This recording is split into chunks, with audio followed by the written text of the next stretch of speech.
नमस्कार, आदाब साथियों। आप सभी का एक बार फिर से मेरे YouTube चैनल में बहुत बहुत स्वागत है। जैसा कि आप सभी जानते हैं कि निष्ठा 3.0 FLN का तीसरा बैच 1 दिसंबर से शुरू हो चुका है। इस तीसरे चरण में सभी शिक्षक साथियों को 2 कोर्सेज करने हैं। पहला कोर्स है विद्या प्रवेश एवं बाल वाटिका की समझ। इस कोर्स के बीच में आए सभी प्रश्नों और मुख्य प्रश्नोत्तरी में आए 40 से अधिक प्रश्नों का उत्तर मैंने पहले ही दे रखा है।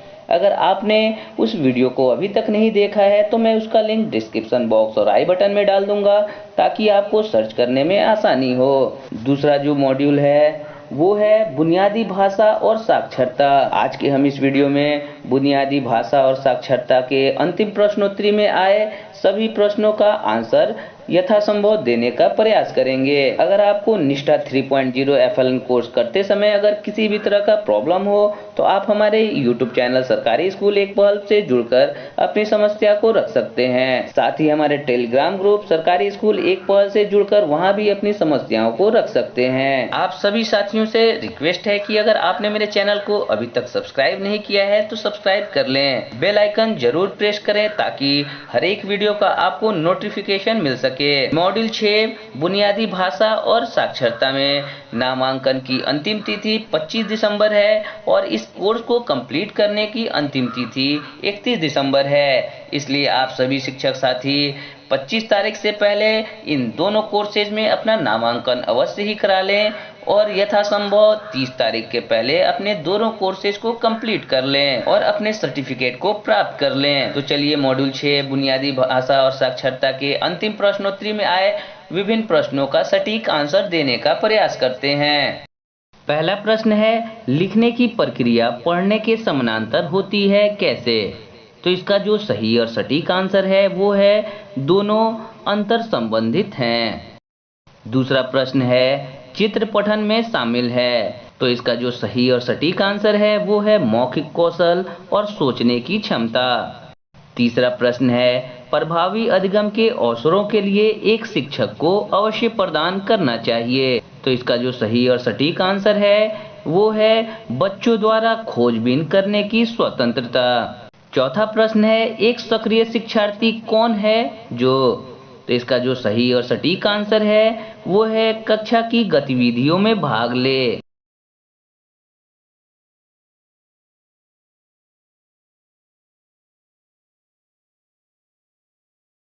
अगला प्रश्न है, भाषा की कक्षा में ओपन एंडेड मुक्त निर्देश की अत्यंत महत्वपूर्ण भूमिका होती है क्योंकि? तो इसका जो सही और सटीक आंसर है वो है बच्चों को अपने ज्ञान और अनुभव को विस्तार करने का अवसर प्राप्त होता है। अगला प्रश्न है, बच्चों की भाषा न केवल सीखने का माध्यम है बल्कि विचारों की अभिव्यक्ति की नौचार भी है। तो इसका जो सही और सटीक आंसर है वो है रचनात्मकता। अगला प्रश्न है, पढ़ने का अंतिम लक्ष्य है। तो इसका जो सही और सटीक आंसर है वो है पाठ को पढ़कर अर्थ ग्रहण करना। अगला प्रश्न है, भाषा का संज्ञानात्मक पहलू किस पर केंद्रित है? तो इसका जो सही और सटीक आंसर है वो है मानसिक प्रक्रिया और रणनीतियों पर। अगला प्रश्न है, पढ़ने का अंतिम लक्ष्य है। तो इसका जो सही और सटीक आंसर है वो है पाठ का अर्थ ग्रहण करना। अगला प्रश्न है, साक्षरता है। तो इसका जो सही और सटीक आंसर है वो है एक जटिल विकास प्रक्रिया। अगला प्रश्न है, मातृभाषा बच्चों को बनने में मदद करती है। तो इसका जो सही और सटीक आंसर है वो है अलग सोच या विचार रखने में सक्षम। अगला प्रश्न है, भाषा सार्थक संदेश देती है यदि वह? तो इसका जो सही और सटीक आंसर है वो है संदर्भ हो। अगला प्रश्न है, कक्षा में रखी पठन सामग्री। तो इसका जो सही और सटीक आंसर है वो है इतनी ऊंचाई पर हो जहां बच्चे उन्हें छूकर आसानी से पढ़ सकें। कहानी, कविता, तुकबंदी आदि साहित्यिक विधाएं एक शिक्षक को बच्चों को संलग्न करने में मदद करती है। तो इसका जो सही और सटीक आंसर है वो है सार्थक और प्रसंगोचित तरीके से। अगला प्रश्न है, दिलचस्प घटना यह है कि भाषाएं तरीके से सीखी जाती हैं। तो इसका जो सही और सटीक आंसर होगा वो होगा एक समान। अगला प्रश्न है भाषा कक्षा की प्राथमिकता क्या है? तो इसका जो सही और सटीक आंसर है वो है बच्चों के लिए प्रिंट समृद्ध वातावरण बनाना। अगला प्रश्न है भाषा सीखने के संदर्भ का विशेष महत्व होता है क्योंकि इससे बच्चों की मदद मिलती है। तो इसका जो सही और सटीक आंसर होगा वो है किसी शब्द विशेष से अर्थ को समझने में। अगला प्रश्न है बच्चों को समग्र विकास के लिए एक शिक्षक को गतिविधियों को सामूहिक रूप से तैयार करने की आवश्यकता होती है। तो इसका जो सही और सटीक आंसर है वो है LSRW। का मतलब हुआ सुनना, बोलना, पढ़ना, लिखना, शुभोपली। अगला प्रश्न है एक शिक्षक को भाषा कक्षा में बच्चों को के लिए पर्याप्त अवसर प्रदान करना चाहिए। तो इसका जो सही और सटीक आंसर है वो है आत्म अभिव्यक्ति। अगला प्रश्न है साक्षरता के आरंभिक वर्षों में बच्चे होते हैं। तो इसका जो सही और सटीक आंसर होगा वो है अपने आसपास की दुनिया की खोजबीन करने के इच्छुक। अगला प्रश्न है पढ़ना अनिवार्य रूप से की एक प्रक्रिया है। तो इसका जो सही और सटीक आंसर है वो है अर्थ ग्रहण। अगला प्रश्न है निर्देशित पठन क्या है? तो इसका जो सही और सटीक आंसर है वो है जब शिक्षक द्वारा सर्वाधिक निर्देश दिया जाता है। अगला प्रश्न है साइलेंट पीरियड मुख्य अवधि क्या है? तो इसका जो सही और सटीक आंसर है वो है स्वयं से बातचीत करते हुए सीखने की अवधि। अगला प्रश्न है भाषा कक्ष में शिक्षक पिक्चर टॉक अर्थात चित्रों के माध्यम से पाठ आधारित चर्चा का प्रयास करता है क्योंकि। तो इसका जो सही और सटीक आंसर होगा वो है यह परंपरागत पाठ को पढ़ने की दिशा में एक महत्वपूर्ण कदम है। अगला प्रश्न है पढ़ने और लिखने की गतिविधियां। तो इसका जो सही और सटीक आंसर है वो है परस्पर समानांतर होती हैं। अगला प्रश्न है भाषा सीखने में अंतराल अवधि क्या है? तो इसका जो सही और सटीक आंसर है वो है अभिव्यक्ति की एक आत्मनिहित प्रणाली का विकास। अगला प्रश्न है बच्चे भाषा की बारीकियों को समझते और खोजते हैं जब वे। तो इसका जो सही और सटीक आंसर है वो है LSRW। इसका मतलब हुआ सुनना, बोलना, पढ़ना, लिखना, जिसे शॉर्ट फॉर्म में शुभोपली भी कहा जाता है, गतिविधियों में अधिक से अधिक संलग्न हो।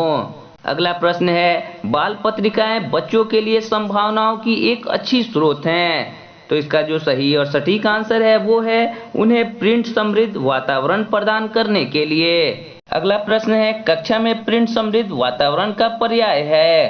तो इसका जो सही और सटीक आंसर है वो है बाल साहित्य, चार्ट, बच्चों द्वारा तैयार किए गए कार्य, कहानियाँ। अगला प्रश्न है एक शिक्षक को अपने छात्रों को ध्वनि विज्ञान का परिचय देना चाहिए। तो इसका जो सही और सटीक आंसर है वो है उस समय जब बच्चे भाषा के यांत्रिक पहलू को सीखने के लिए तैयार हों। अगला प्रश्न है बच्चों की भाषा न केवल सीखने के माध्यम है बल्कि विचारों की अभिव्यक्ति और नवाचार भी है। तो इसका जो सही और सटीक आंसर है वो है रचनात्मकता।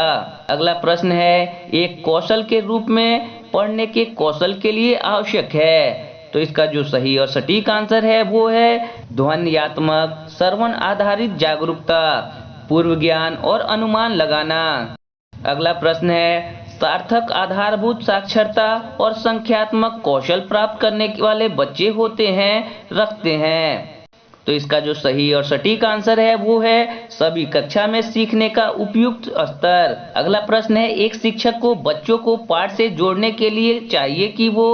तो इसका जो सही और सटीक आंसर है वो है उनके दैनिक जीवन से संबंधित परिचित संदर्भों पर बात करें। अगला प्रश्न है स्वतंत्र रूप से पढ़ना क्या है? तो इसका जो सही और सटीक आंसर है वो है शिक्षक द्वारा प्रदान की जाने वाली न्यूनतम सहायता। अगला प्रश्न है बच्चों के लिए प्रिंट समृद्ध वातावरण अनिवार्य है क्योंकि। तो इसका जो सही और सटीक आंसर है वो है यह समझ के साथ पढ़ने के लिए प्रेरित करता है। अगला प्रश्न है पढ़ने के भाषाई पहलू इन कौशलों के विकास में विश्वास करते हैं। तो इसका जो सही और सटीक आंसर है वो है ग्राफोफोनिक जागरूकता, शब्दार्थ, वाक्य रचना और व्यवहारिकता। अगला प्रश्न है भाषा दुनिया के बारे में बच्चों को आकार देने की महत्वपूर्ण भूमिका निभाती है तो इसका जो सही और सटीक आंसर है वो है समझ। अगला प्रश्न है, एकाधिक भाषाओं का ज्ञान रखने वाले बहुभाषी बच्चे होते हैं। तो इसका जो सही और सटीक आंसर है वो है रचनात्मक और गंभीर विचारक। अगला प्रश्न है, मातृभाषा है, तो इसका जो सही और सटीक आंसर है वो है बच्चे द्वारा सीखी जाने वाली पहली भाषा। इस तरह से हमने सभी 20 प्रश्नों का आंसर दे दिया। सबमिट करने के बाद जब आप आंसर चेक करेंगे तो आपको 20 में 20 नंबर आ जाएगा। निष्ठा 3.0 FLN से संबंधित अगर आपको कोई भी प्रॉब्लम हो तो आप हमारे YouTube चैनल सरकारी स्कूल एक पहल से जुड़कर अपनी समस्या को रख सकते हैं। साथ ही टेलीग्राम ग्रुप सरकारी स्कूल एक पहल से भी जुड़कर आप वहां अपने प्रॉब्लम्स को रख सकते हैं। धन्यवाद। जय हिंद।